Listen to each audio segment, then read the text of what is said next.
Chief election commissioner Sikandar Sultan Raja ने कहा है कि शफाफ और पुरअमन इंतखाबात के लिए पूरी तरह तैयार और परअज़्म हैं।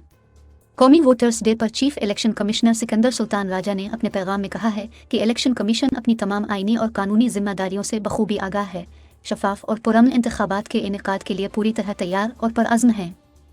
इलेक्शन कमीशन आपको यकीन दिलाता है कि इलेक्शन के दौरान आपको मुकम्मल तहफ़्फ़ुज़ फराहम किया जाएगा। सिकंदर सुल्तान राजा ने कहा है कि आप मुकम्मल राज़दारी और शफाफियत के साथ अपना हक राय दही इस्तेमाल करें। कौमी वोटर्स डे के मौके पर कमीशन अवाम अल्नास से अपील करता है कि वो मुल्क व कौम के रोशन मुस्तकबिल के लिए अपना हक राय दही इस्तेमाल करें, इलेक्शन कमीशन के साथ ताउन करें और पुरअमन इंतखाबात के इनेकाद को यकीनी बनाएं। उन्होंने कहा कि अवाम को याद रखना चाहिए कि आपके हाथों में वोट की ताकत है। अपने और अपने बच्चों के मुस्तकबिल को सामने रखकर अपने वोट का इस्तेमाल करें। इंतखाबात के सिलसिले में बेबुनियाद खबरों और अफवाहों पर यकीन न करें।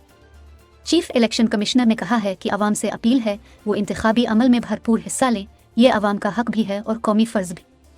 उन्होंने मज़ीद कहा है कि इलेक्शन कमीशन इस वक्त आइंदा आम इंतखाबात की तैयारियों में मसरूफ़ अमल है। हतमी इंतखाबी फहरिस्तों की प्रिंटिंग व तरसील का काम मुकम्मल हो चुका है। इलेक्शन कमीशन चंद दिनों में डिस्ट्रिक्ट रिटर्निंग अफसरान, रिटर्निंग अफसरान और असिस्टेंट अफसरान का नोटिफिकेशन जारी करने जा रहा है। चीफ इलेक्शन कमिश्नर ने अपने पैगाम के आखिर में कहा है कि चंद रोज़ में इलेक्शन शेड्यूल दे दिया जाएगा। पूरे मुल्क में पोलिंग 8 फरवरी 2024 को होगी।